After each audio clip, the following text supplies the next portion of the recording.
Di ikaw ang paborito, hindi ka kailanman naging una sa listahan o binigyan ng espesyal na pagtrato.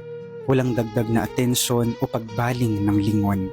Laging sapat lang o madalas pa nga ay kulang. Nasanay ka na lang na parte ka ng mundo dahil kung wala ka, hindi mapapansin ang ibang tao. Ikaw kumbaga yung pawn sa chess, walang kaso kung isakripisyo. Ikaw yung puting canvas bago lagyan ng pinta, itinakdang takpan ng mas makulay na litrato. Ikaw yung helium sa lobo, hindi ka kita kahit ikaw ang nagdadala. Ikaw lang yung extra, yung reserba at swerte pa kung pangalawa. Wala lang naman ito sa'yo, hindi na ito usaping bago. Pero hindi mawawala sa'yo ang mga tanong.